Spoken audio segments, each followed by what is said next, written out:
Boa noite. É bom estar aqui na casa de Deus com vocês. É bom estar aqui podendo compartilhar a palavra de Deus com vocês. Queria que você fechasse seus olhos, baixasse a cabeça. A gente vai orar.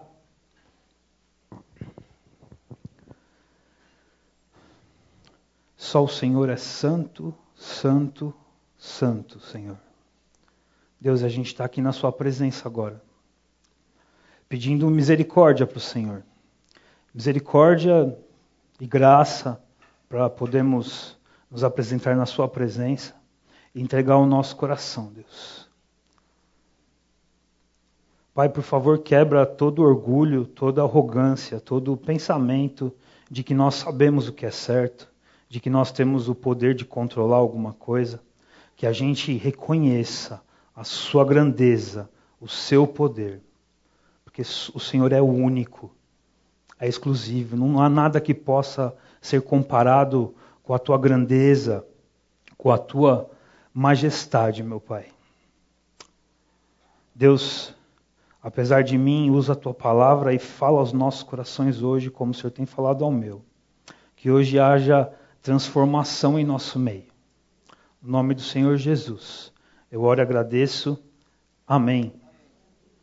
Continuando então o nosso tema, ou a nossa temática sobre família à moda do chefe, a gente tem ouvido várias temáticas ou vários temas em relação a essa metáfora de uma família, de Deus como nosso chefe. E hoje eu estou encarregado de falar sobre limpando a cozinha.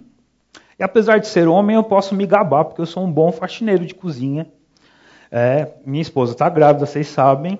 E o trabalho pesado de casa é meu. Então, quem faz todo o trabalho, quem limpa tudo, hoje tem sido eu. Ela só passa depois para ver. Tá bom. Tá bom, porque ela é bem perfeccionista. Eu estou passando no teste, eu tenho certeza disso. Então, eu dou uma dica para vocês, homens. Usem o YouTube, você aprende tudo lá. Não sabe fazer alguma coisa? Até ferver água você aprende no YouTube. Tenho certeza que tem um vídeo lá que ensina a ferver água. Então, entra no YouTube que você vai aprender a ser um chefe de casa também, um dono de casa, assim, vai facilitar. A imagem, essa questão de limpar a cozinha é muito importante. Eu não sei se vocês acompanham essas séries que tem na televisão agora, esses reality shows, Masterchef, todos esses de cozinha. O Gomes está aqui também para atestar. A limpeza na cozinha é uma coisa muito importante. É muito importante. Primeiro porque a gente espera uma cozinha limpa para fazer uma comida saudável, limpa, para a gente comer. A gente espera isso. Imagina fazer a comida, comer num prato sujo. Alguém usando uma colher de alguma coisa para mexer na outra, fazendo coisa tudo suja. Não dá, eu não consigo. Eu também cozinho, eu gosto muito de cozinhar, demais mesmo. E eu prezo por tentar fazer a coisa da forma mais limpa. A minha esposa não vai concordar com isso, mas eu tento. Eu tento mesmo fazer a coisa mais organizada possível. Eu sei porque quando eu estou cozinhando, ela já vai limpando atrás, assim, já. Aí, cadê aquela colher do arroz? Eu já lavei. Então, assim lá em casa. Então, mas a gente preza por ter um ambiente limpo para fazer uma comida limpa. Isso é muito importante. Numa cozinha profissional, a organização, a limpeza da cozinha, ela também implica na imagem do chefe. Ele tem que manter aquele ambiente muito limpo, porque isso vai prejudicar a imagem dele. Se tiver algum problema naquela cozinha, algum cabelo na comida, a responsabilidade é dele. Vai sobrar para ele. Então ele exige que a cozinha seja muito limpa. Se você assiste esse reality show que eu falei, você vê lá, o cara está cozinhando, está aprendendo a fazer o prato, não sabe nem o que fazer, mas aí ele deixa uma coisa suja e o chefe vai lá e fala, que sujeira é essa aqui? Arruma isso aqui, joga isso aqui fora. Por quê? Porque tudo aquilo que vai sair daquela cozinha, tudo aquilo que vai acontecer ali, vai prejudicar a imagem dele. Vai de alguma forma, dizer, esse chefe, esse cozinheiro, não é um bom cozinheiro, porque a cozinha dele é bagunçada. Então, é muito importante o aspecto da limpeza. Uma vez, eu tinha meus 25 anos, eu e o Maurício aqui da igreja, que toca guitarra, a gente, jovem, solteiro, vamos fazer uma viagem, vamos. E a gente foi para o Nordeste do Brasil, nada contra o Nordeste. No que eu vou falar, tá? Porque eu acredito que aquela situação foi pontual. Mas a gente estava lá em Porto de Galinhas, jovens, há pouco tempo atrás, eu tinha 25 anos, foi ontem isso. Estávamos lá em Porto de Galinhas e a gente tinha comido peixe e tudo. Falou, vamos comer uma comida de São Paulo. A gente procurou uma pizzaria. Aí a gente estava andando na cidade e tinha uma placa assim, forno a lenha, pizza de São Paulo. Era um negócio assim. Aí falou, agora é bom, hein, pizza de São Paulo, vamos comer aqui. E aí a gente foi, sentamos lá e pedimos a pizza. E aí a gente tinha pedido alguns sabores lá, 1, 2, sei lá, e veio uma pizza de atum. E veio aquela pizza de atum assim, e quando a gente olhou, já achou meio estranho assim, tava tudo meio feio. E a gente levantou o pedaço de pizza e pingava óleo, aquele atum de lata, sabe? Caiu óleo assim, era feio demais. Aí a gente olhou para dentro da pizzaria assim, conheça a nossa cozinha. Aí será que a gente faz isso? A gente já tinha passado uma outra experiência lá que tinha sido ruim. Aí a gente falou assim, não, vamos lá conhecer a bendita da cozinha, né?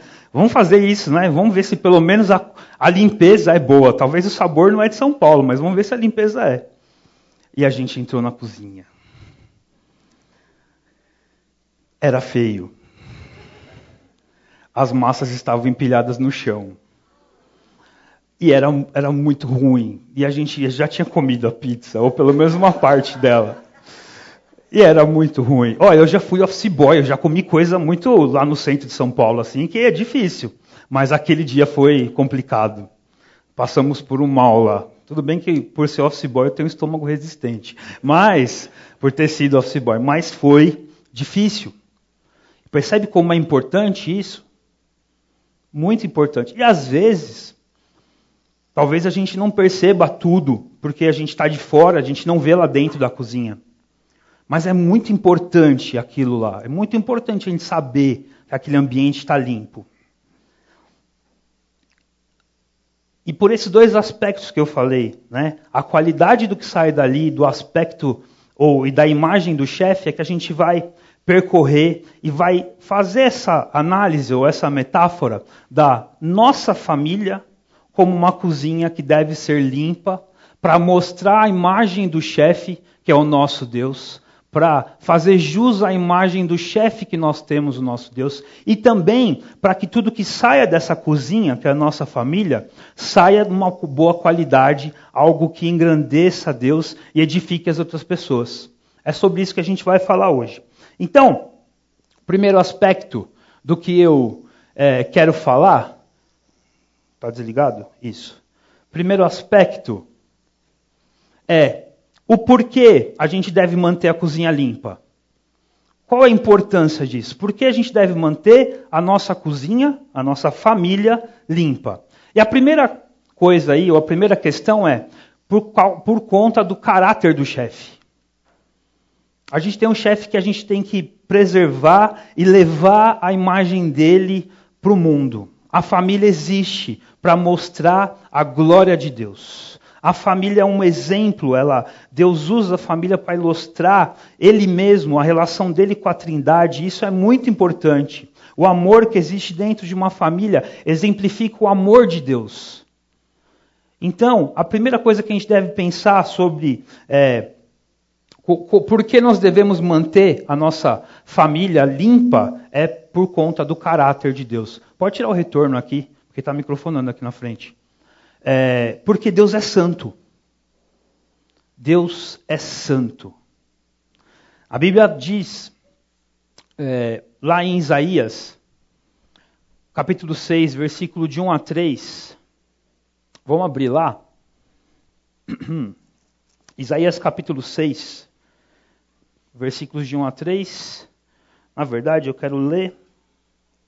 É isso mesmo, de 1 a 3. Isaías capítulo 6, versículos de 1 a 3. Olha quem é o nosso Deus. Aqui, Isaías recebe a graça de Deus de ter uma revelação, uma imagem, de poder ver Deus, ou uma expressão de Deus ali, Deus se manifestando para ele. Isaías capítulo 6. E ele diz assim: No ano em que o rei Uzias morreu, eu vi o Senhor assentado num trono alto e exaltado, e a aba de sua veste enchia o templo. Acima dele estavam serafins, Cada um deles tinha 6 asas, com 2 cobriam o rosto, com 2 cobriam os pés e com 2 voavam, e proclamavam uns aos outros: Santo, Santo, Santo é o Senhor dos exércitos. A terra inteira está cheia de sua glória. Santo, Santo, Santo é o Senhor dos exércitos. A terra inteira está cheia de sua glória. Esse é o tamanho do nosso Deus. Na cultura judaica, para você dar ênfase para uma coisa, depois do ponto de exclamação, para ficar mais importante ainda, eles falam 3 vezes. Só Deus recebe esse título de Santo, Santo, Santo na Bíblia. Deus é único. Ser santo significa que Deus é único. Ele não pode ser comparado com nada. Não tem nada igual o nosso Deus. Nada pode ser dito, é parecido, parece com Deus. Não. Nada pode ser comparado. Texto de 1 Samuel 2:2 ali, Ana está falando, está cantando depois que ela sabe que ela vai ter seu filho Samuel, que ela tanto queria, e ela fala assim, não há Deus como o nosso Deus santo, Ele é um Deus único, Ele é a maior rocha que existe, nada pode ser comparado com Ele. Só Deus é santo, santo, santo. E a santidade de Deus, ela afeta todos os aspectos de Deus, todas as características, todos os atributos, ela afeta de uma forma positiva, porque isso torna Deus único. Só Deus é 100% justo, porque Ele é santo, Ele é puro, Ele é inteiro. Só Deus é 100% amor. Só Deus é tudo. Só Deus é 100% tudo. Por quê? Porque Ele é único. Nada pode ser comparado com o nosso Deus. O caráter dEle exige que nós tenhamos uma família santa, porque nós o representamos. Nós representamos como família, como indivíduo também e como família, um Deus santo. Não há nada maior que o nosso Deus, nada mais puro que o nosso Deus. Salmo 99 é um salmo que vai falar da grandeza do nosso Deus. Salmo 104, tem até uma música bem antiga que canta: bendiga a minha alma ao Senhor, Senhor, Tu és maravilhoso, vestido de glória e majestade, coberto de luz como de um manto, e são as cortinas da sua morada, o céu numa noite estrelada. Olha o tamanho do nosso Deus. Fico até emocionado de cantar essa música. Eu gosto muito de música e gosto muito dessa. Essa música mexe comigo. Deus, Ele é maravilhoso, não há nada maior do que o nosso Deus. A nossa mente não consegue conceber essa grandeza. O caráter de Deus é o motivo de que nossa família, nossa casa deve ser pura. Esse é o nosso motivo. E o caráter de Deus, o relacionamento de Deus conosco, ele exige então que nós tenhamos critérios. Há uma necessidade dessa santidade refletir na nossa vida para que a gente possa ter relacionamento com Deus. Levíticos, capítulo 14, 44, 19, 2 e 20 e 26. A gente vai abrir esse texto depois, não precisa abrir agora. Deus fala assim: sejam santos porque eu sou santo. Deus é tão grandioso e é tão único, Ele não consegue compactuar com o mal, com o pecado, com aquilo que é errado, que o caráter dele, para você se relacionar com ele, o caráter dele, o fato dele ser santo, exige que você também busque ser santo. Exige também que a sua vida busque ser pura. É por isso que a sua família precisa ser uma cozinha limpa. Uma família que busca a santidade. Por quê? Como que a gente vai se relacionar com Deus e desfrutar da bênção e da graça de ter uma vida junto com Deus, se a gente tem uma vida suja? Como é que a gente faz? Como é que a minha família pode ser abençoada se eu tenho uma família manchada e ali que vive na prática do pecado? Que vive ali buscando fazer aquilo que é errado? E a gente vai falar sobre isso um pouquinho mais para frente, mas o caráter de Deus exige santidade da nossa parte. Uma família santa. E todos da família são responsáveis por isso. Se você é filho aqui, não tem filho ainda, você tem que pensar, sua família, seu pai, sua mãe, aquela casa que você está, você também é responsável pela santidade daquele lar. Você também é responsável por buscar ter um lar puro onde Deus pode se manifestar e transformar a sua casa. Você é marido, você é esposa, você é filho, você é tio, você é sobrinho, você é avó. Todos são responsáveis por manter a santidade daquele lugar. Daquele povo, não do lugar específico, porque o lugar não diz nada, mas daquela família, daquele núcleo familiar. E ali, então, poder se manifestar a glória de Deus, a graça de Deus e na comunhão com Deus a gente desfrutar das bênçãos, que é ter esse relacionamento com Deus. Mas pensando no caráter. O caráter de Deus exige que a gente tenha uma família pura, limpa, porque Ele é santo. Outro fator importante, por que nossa família, nossa cozinha deve ser limpa? Por conta da obra do chefe, do que ele fez, pela importância do que ele fez. Deus nos faz santos. Deus é santo. E ele quer tanto se relacionar conosco, que ele tomou a iniciativa, ele resolveu o problema, e ele, com a sua maravilhosa graça, seu maravilhoso amor, nos faz santos. Olha como a gente pode perceber isso. Primeira coisa, em Efésios, capítulo 1.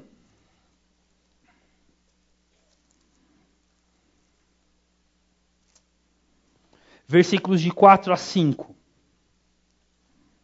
Efésios 1, versículos de 4 e 5.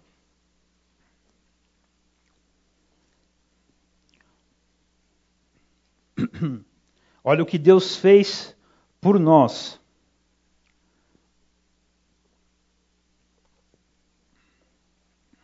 É tão importante a santidade para Deus que Deus tomou a iniciativa para nos fazer santos, para podermos nos relacionar com eles. Olha o que diz aqui.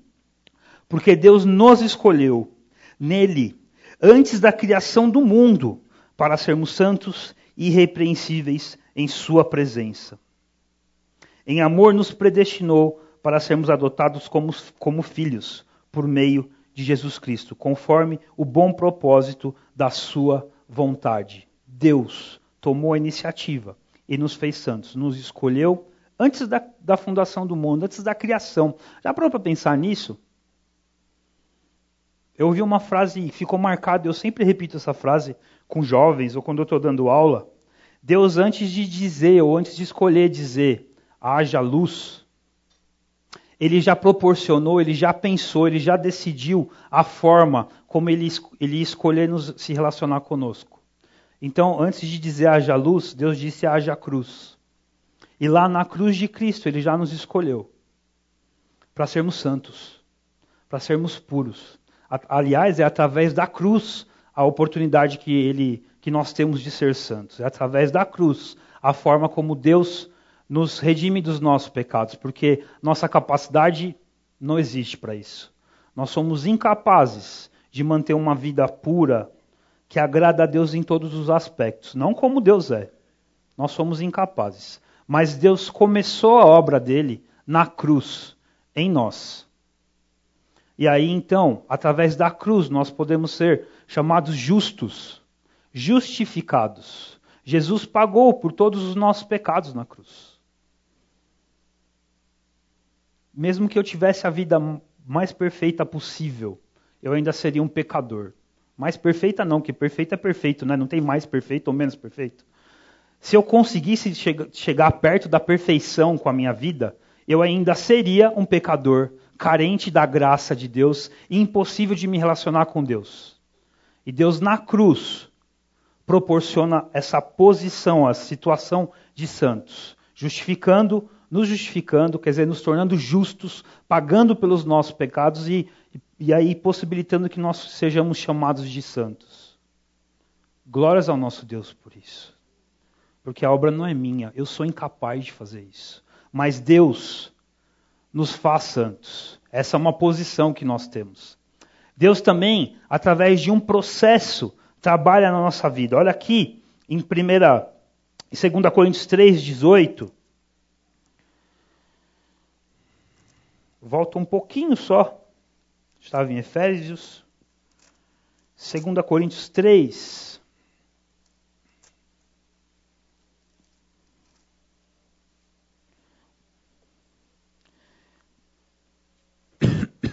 Perdão. 3,18. E todos nós que com a face descoberta contemplamos a glória de Deus segundo a sua imagem, estamos sendo transformados com glória cada vez maior, a qual vem do Senhor, que é o Espírito. Capítulo 7, versículo 1 diz. Versículo 1, isso mesmo. Capítulo 7, versículo 1. Amados, visto que temos essas promessas, purifiquemo-nos de tudo que contamina o corpo e o espírito, aperfeiçoando a santidade no temor do Senhor. A gente tem dois aspectos nesse processo aí. No primeiro versículo que eu li, no 3,18, diz que Deus está efetuando uma santidade, uma santificação, uma purificação em nós de uma forma gradual. Ele está trabalhando em nossa vida de uma forma gradual.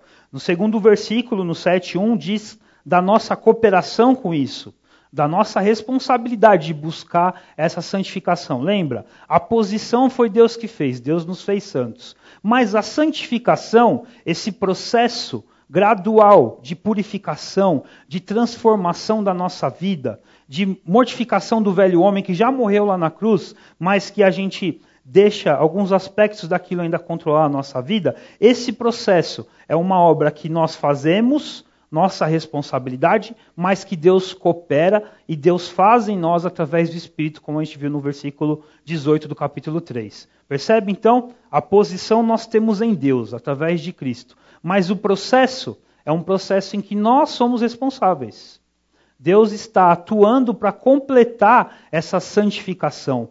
Ele já nos coloca numa posição de santos, mas nós estamos num processo em que a gente vai atingir, é claro, na glória, quando Deus vai terminar a boa obra, e Ele é fiel e justo para terminar a boa obra que Ele começou em nós. E Deus está trabalhando na sua vida, nesse processo. E você é responsável por isso. Você é responsável por buscar a santificação. E esse é o outro aspecto do porquê a gente deve manter a nossa cozinha limpa. E aí, por fim, eu já adiantei um pouco, a perfeição. Posição, processo e perfeição. O alvo final, onde Deus quer que nós cheguemos. Lá em Romanos 8, 28, ele diz que todas as coisas cooperam para o nosso bem. E aí, por que ele diz todas as coisas? E por que elas cooperam para o nosso bem? E qual que é o bem? Ele diz que aqueles que Deus de antemão escolheu, como a gente leu lá em Efésios, capítulo 1, este que Deus escolheu, ele predestinou para serem conformes à imagem de Jesus. Jesus é o exemplo de santidade que nós devemos buscar.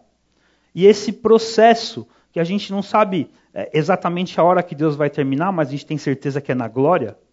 A gente não sabe quando, mas a gente sabe que Deus vai fazer isso. Esse processo é um processo que Deus está atuando em nossa vida para que a gente atinja a perfeição. E aí nós sermos santos tanto em posição quanto em condição de santos e puros. Então, esse é o porquê de nossa família ser uma família que busca o padrão. E Jesus é o maior exemplo. O Tozer fala assim, Deus é santo. A fim de ser santo, ele não se conforma a um dado padrão. Ele é o padrão. E Deus, na sua maravilhosa graça, mandou Jesus para nos mostrar, para dar exemplo para nós, de como nós podemos ser santos. De como nós podemos buscar e trabalhar nesse processo de santificação em nossa vida. O padrão que Deus nos deixou não é um como, mas é um porquê. Olha, presta atenção um pouco naqueles versículos que eu falei de Levítico. Abre aí em Levítico 19. Levítico 19, versículo 2.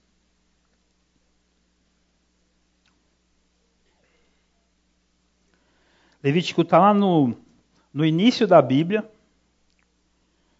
É o terceiro livro. Capítulo 19, versículo 2. Diga... O Senhor diz a Moisés, diga o seguinte a toda a comunidade de Israel, sejam santos porque eu, o Senhor, o Deus de vocês, sou santo. Deus não fala que sejam santos como eu sou santo, porque o padrão de Deus é alto demais. Mas ele diz, sejam santos porque eu sou santo, para que vocês possam se relacionar comigo. E Deus, ele deixa um padrão para isso, que é Jesus. E olha, para entender um pouco da santidade em relação a Jesus, a gente tem que entender um aspecto muito importante que acontecia nos tempos de Jesus e que ele combateu veemente. Que é o seguinte, o judeu naquela época, e Jesus, o ministério dele atingiu muito o povo judeu, especificamente, ou atingindo os fariseus, que eram os líderes religiosos da época, ele era muito fiel a um tipo de prática, a um tipo de religiosidade, a um tipo de lei que mostrava uma purificação externa. Então, por exemplo, o judeu ele não comia sem lavar as mãos.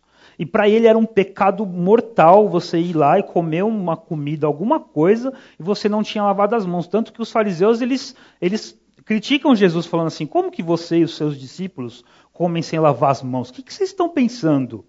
E Jesus falou assim, não é o que entra na boca da pessoa que é sujo, é o que sai dela, é o que sai de dentro.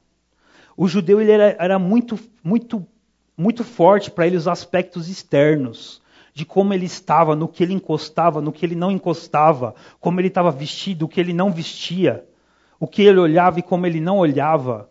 Tinha uma seita, um braço do povo judeu, dos fariseus, que eram chamados dos homens com a cara ensanguentada. Sabe por quê? Porque eles tinham essa coisa do que o óleo é muito importante. Eles botavam a culpa nas outras coisas do pecado, não neles. Então eles falavam assim, se eu não olhar para uma mulher, porque ela é motivo de pecado. Então se eu não olhar, eu não vou pecar. E aí o que acontecia? Quando estava passando uma mulher, eles fechavam os olhos. Aí eles batiam a cara na parede, por isso que eram os homens da cara ensanguentada. Isso é verdade, gente. Isso é verdade. Então, esse aspecto externo da pureza para eles era muito importante. E Jesus chega, então, abre no texto aqui de, por exemplo, Lucas 11:39, que está ali na tela. Lucas 11:39.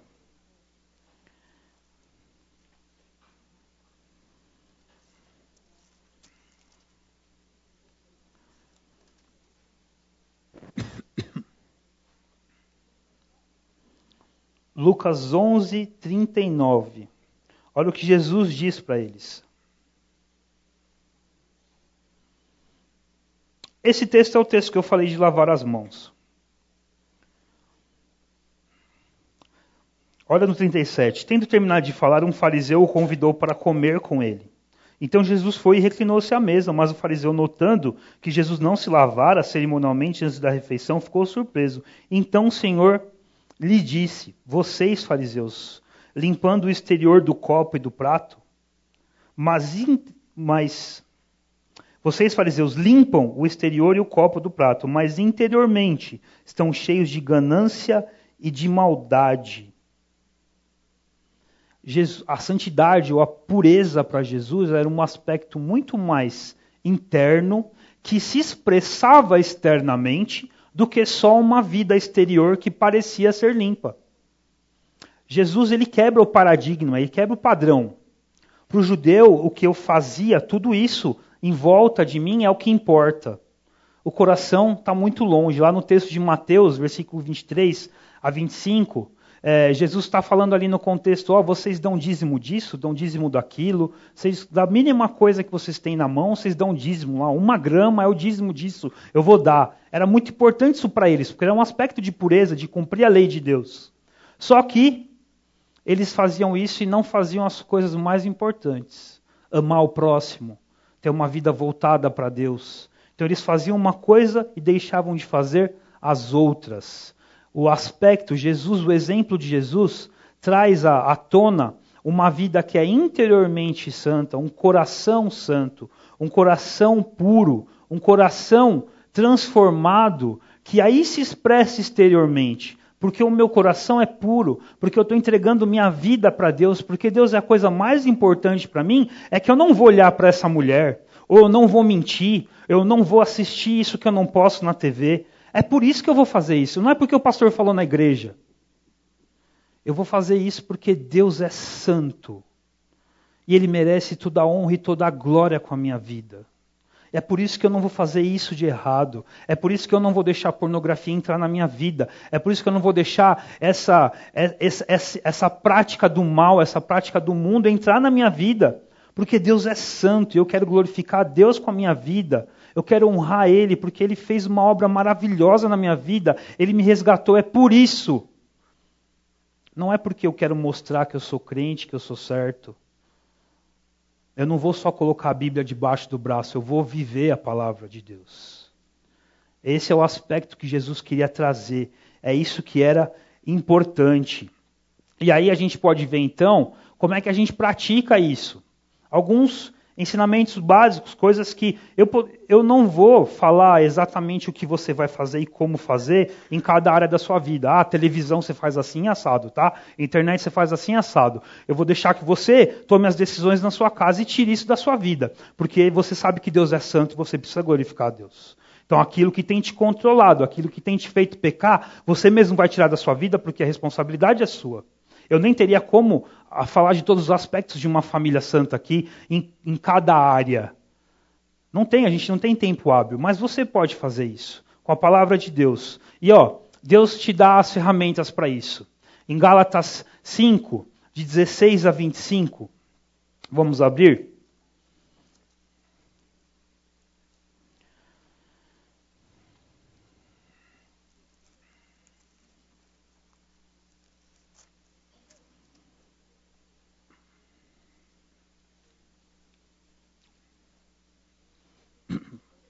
Jesus disse que Ele ia deixar o Espírito Santo para nos consolar, para nos exortar, para nos fortalecer. E esse é o papel do Espírito Santo. Se você ler Romanos 8, você vai ver ali qual que é o papel do Espírito Santo na nossa vida, em relação à salvação, em relação ao dia a dia. E ele diz aqui, Paulo diz aqui, em Gálatas capítulo 5, por isso digo, vivam pelo Espírito, e de modo nenhum satisfarão os desejos da carne. Quem está cheio do Espírito vai buscar as coisas de Deus. Pois a carne deseja o que é contrário ao Espírito, e o Espírito que é contrário à carne. Eles estão em conflito um com o outro, de modo que vocês não fazem o que desejam. Mas se vocês são guiados pelo Espírito, não estão debaixo da lei. Ora, as obras da carne são manifestas: imoralidade sexual, impureza e libertinagem, idolatria e feitiçaria, ódio, discórdia, ciúmes, ira, egoísmo, dissensões, facções, inveja, embriaguez, orgias e coisas semelhantes. Eu os advirto, como antes já os adverti, aqueles que praticam essas coisas não herdarão o reino de Deus. Mas o fruto do Espírito é amor, alegria, paz, paciência, amabilidade, bondade, fidelidade, mansidão, domínio próprio. Contra essas coisas não há lei. Os que pertencem a Cristo crucificaram a carne com as suas paixões e seus desejos. Se vivemos pelo Espírito, andemos também pelo Espírito. Não sejamos presunçosos, provocando uns aos outros e tendo inveja uns dos outros. O Espírito habitando na nossa vida, a busca de se encher do Espírito, como a gente vê também em Efésios. Ter o Espírito habitando a sua vida. Através da palavra de Deus, do relacionamento com Deus, da busca por santidade, é o que vai te ajudar a purificar e limpar a sua cozinha, a sua casa e a sua família. Sozinho você não consegue. Deus te dá as ferramentas para isso. E é se enchendo do Espírito que nós podemos. Outra questão é se esvaziando do eu e do mal. Romanos capítulo 6, ele vai falar que Cristo morreu na cruz por nós, e quando ele estava lá na cruz, ele nos representava, e lá ele venceu o poder do pecado, da escravidão do pecado. E aí o pecado então não tem mais poder sobre a sua vida. O pecado ele não te controla, não te domina. Olha para essas afirmações. O Espírito, o controle do Espírito na sua vida te ajuda a vencer o pecado. Da mesma forma, ele também anula o poder do pecado sobre a sua vida. Jesus habitando em você. Você conhecendo Jesus como seu Senhor e Salvador. Deus te presenteia com o Espírito Santo para que você seja capaz de vencer o pecado. Porque Jesus já venceu o pecado na cruz. Ele não te controla mais. Então, aqui em Romanos fala que o velho homem, aquele eu pecador por natureza, já morreu lá na cruz. Jesus nos representava. Então, através disso, nós temos o poder dado por Deus para vencer o pecado. Em Gálatas 2:20 diz Paulo falando: já não sou eu que vivo, mas Cristo vive em mim. Nós precisamos aprender a mortificar o eu, nosso orgulho, nossa arrogância e dependermos inteiramente de Deus. É assim que nós vamos vencer o pecado e o domínio do pecado nas nossas vidas. Hebreus 12:1 também fala disso. Eu vou abrir em Hebreus porque a gente já vai ler daqui a pouco outro versículo de lá. Hebreus capítulo 12, versículo 1. Portanto, também nós, uma vez que estamos rodeados por tão grande nuvem de testemunhas, livremo-nos de tudo que nos atrapalhe, do pecado que nos envolve, e corramos com perseverança a corrida que nos é proposta.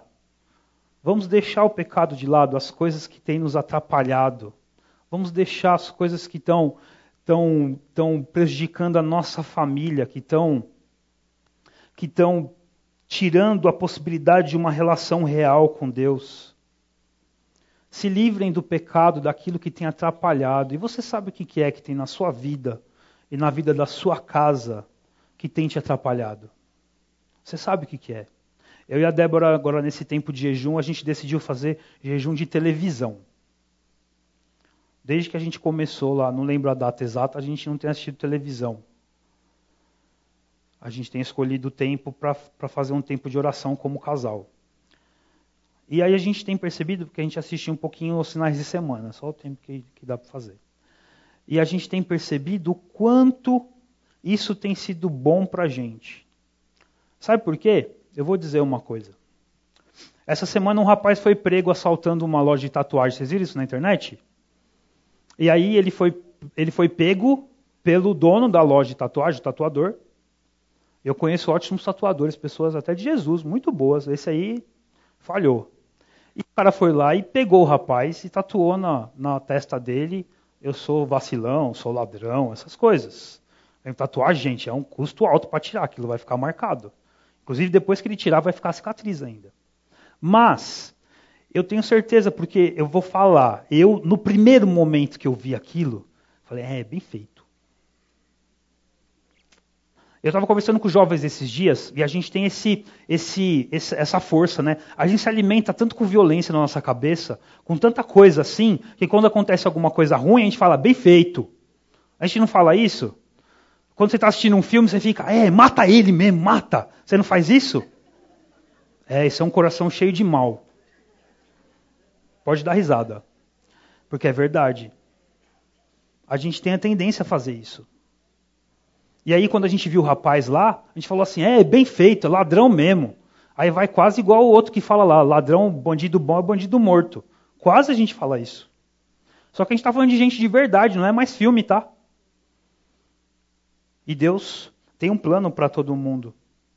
E Deus, Ele mostra que a nossa vida é o que Jesus falava para os fariseus. Vocês não vivem misericórdia. Vocês vivem legalismo, vocês vivem a lei. Para vocês é assim, é frio. Fez tem que morrer. E o amor de Deus, onde é que está? Imagina se os seus pecados estivessem tatuados na sua testa. Eu pensei isso sobre mim. Será que eu ia sair na rua? A gente tem que começar a tirar as coisas. Ia ter teste suficiente, talvez? Eu sou careca, dá para fazer aqui atrás, né? Mas não é todo mundo. Imagina se os seus pecados estivessem tatuados na sua testa. A questão é, não seja arrogante, esvazie-se do eu. E saiba que você é um pecador, que precisa da graça de Deus. E batalha, e luta para tirar o pecado da sua vida. Para tirar as coisas que não agradam a Deus da sua vida. Um filtro para te ajudar. Eu sempre falo isso com os jovens, toda vez que eu falo. O que você ouve, o que você vê, o que você pensa, o que você fala, ou o que você faz, pode ser consagrado a Deus? Para te ajudar a tirar o pecado da sua vida. que você ouve, que você vê na televisão. Você pode fazer, Deus, estou vendo esse programa aqui para a glória do Senhor. Você pode fazer isso? Então, esse é um filtro para você purificar a sua vida, para você tratar das situações na sua vida. E o último, rapidamente, olha o que a gente vê aqui. Ficou pequeno o texto, mas esforce-se para viver em paz com todos e para serem santos. Sem santidade, ninguém verá o Senhor. Portanto, irmãos, rogo-lhes pelas misericórdias de Deus, que se ofereçam em sacrifício vivo, santo e agradável a Deus. Este é o culto racional de vocês. Não se amoldem ao padrão deste mundo, mas transformem-se pela renovação da sua mente, para que sejam capazes de experimentar e comprovar a boa, agradável e perfeita vontade de Deus. Mas agora que vocês foram libertados do pecado e se tornaram escravos de Deus, o fruto que colhem leva à santidade, e o seu fim é a vida eterna. Amém? Então, uma família santa é uma família abençoada que prova o Senhor. Nos textos que a gente viu aqui, se você se manter em santidade, você vai ver o Senhor. Lá em Hebreus, essa palavra verá, ela tem a ver com experimentar. Aí a gente vai ver aqui, experimentar e comprovar a boa, agradável, perfeita vontade de Deus. E ali, o seu fim é a vida eterna. A santidade, ela tem um bom proveito. Lembra? Tem o porquê, tem o padrão, perdão. Tem o porquê, tem o padrão e tem um bom proveito. E é provar o quanto o Senhor é bom. Uma família abençoada é uma família santa. Porque ela vai provar da presença de Deus ali. Vai provar como o Senhor é bom. Salmo 34 inteiro, anota para você ler depois. Salmo 34 inteiro vai falar para a gente provar e ver como o Senhor é bom. Como é maravilhoso viver uma vida perto dele. E sem santidade, ninguém vai experimentar Deus. Então tira o pecado da sua família. Você pai, você mãe, sintam-se responsáveis por isso. Cuidem dos seus filhos, para que não haja imoralidade na sua casa, para que aquilo que vem do mundo, que é ruim, que é maldoso, não entre na cabeça dos seus filhos. E você também se purifica disso. Não deixe isso entrar na sua vida. Uma família santa é uma família abençoada, que prova do Senhor. Vamos orar?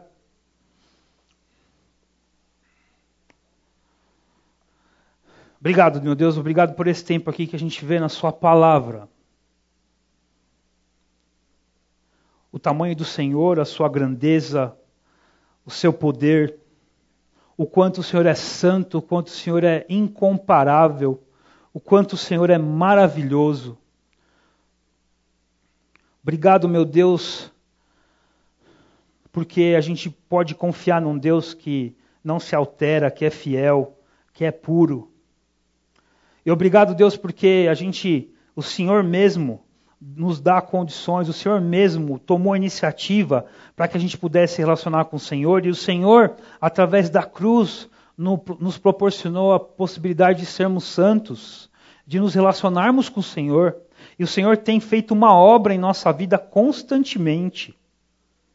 Deus, eu peço que o Senhor nos capacite a sermos aqueles que buscam ter uma vida santa, como diz lá no texto de Hebreu, que a gente dê atenção, que a gente busque diligentemente a santificação, porque só assim a gente vai poder experimentar do Senhor. Deus, tem misericórdia das nossas famílias, Deus. Nos ajuda como pais, como mães, a mantermos a santidade do nosso lar, não deixando as coisas entrarem lá, não deixando que o pecado entre na nossa vida e controle a nossa vida, Deus, porque o Senhor já venceu o pecado lá na cruz. Ele não tem mais poder sobre nós. Ele não tem mais poder sobre a nossa vida, porque agora nós somos guiados e somos orientados e somos cativos do Senhor e somos guiados pelo Espírito, Deus. Nossa vida está nas suas mãos, como sempre esteve, mas agora nós somos do Senhor por propriedade. E somos também adotados como filhos, e dessa forma o Senhor nos capacita a vencermos o pecado. Pai, por favor, Deus, tem misericórdia de nós. Nos ajuda a termos uma vida santa, uma vida que honra, que engrandece o Senhor. Continua com a sua cabeça baixa. Eu imagino que você esteja com alguma... Como eu estou sempre batalhando, sou eu sempre lutando com o pecado em minha vida. Eu sou como você é como eu. Eu sei que você deve ter áreas na sua vida que você está batalhando. Se você entendeu hoje a sua responsabilidade e aquilo que você deve fazer, buscar se encher de Deus, buscar se encher da palavra, buscar tirar as coisas que fazem mal para a sua vida e para a sua família. Se você quer agora fazer um compromisso, Deus, eu quero purificar o meu lar, eu quero limpar a minha cozinha, eu quero honrar a sua imagem, eu quero honrar o seu nome que eu carrego. Se você sentiu isso, eu quero transformar o meu lar, levanta a sua mão que eu quero orar por você. Eu quero ter uma família santa, amém. Eu estou vendo a sua mão, amém, amém. Eu quero ter uma família pura, eu quero ter uma família que engrandece o nome de Deus, e eu vou batalhar por isso. Se você quer, amém, amém, eu estou vendo a sua mão, glórias a Deus. Eu quero ter uma família que engrandece o Senhor. Que bênção, que bênção. A sua família, eu sei, vai experimentar a boa, perfeita e agradável vontade de Deus. Se comprometa com isso, eu vou orar por você. Agora você veio aqui, hoje talvez você já veio algumas vezes, e nunca parou para pensar na possibilidade de se relacionar com Deus. Você viu o tamanho de Deus, como Ele é santo, mas você também viu como Jesus é tão bom e mesmo santo morreu no nosso lugar. Você entendeu, puxa, eu faço coisas erradas mesmo, eu sou um pecador, eu preciso do Senhor. Você entendeu que a morte de Jesus na cruz foi pagar o preço do teu pecado. Eu queria te falar, Jesus te ama de uma forma tão grande, que Ele morreu por você. O que você precisa fazer é entregar o seu coração para Ele e desfrutar dessa boa, perfeita e agradável vontade. Desfrutar dessa relação que você pode ter com Deus, que é maravilhosa. Então, se você veio aqui e eu entendi, eu quero entregar minha vida para Jesus. Eu quero ter minha vida, eu quero ter meus pecados lavados pelo sangue de Jesus. Se você entendeu isso, levanta a sua mão que a gente quer orar com você. A gente quer te ajudar, a gente quer te ajudar a entender melhor isso. Eu quero aceitar Jesus. Eu quero ter Jesus morando no meu coração. Se você entendeu isso, levanta a sua mão, a gente quer orar com você. Obrigado, Deus, obrigado por esse tempo. Glórias ao Senhor, Pai. Que a nossa igreja seja uma igreja de famílias santas, famílias puras. Que o Senhor seja engrandecido sempre. No nome do Senhor Jesus, eu oro e agradeço. Amém.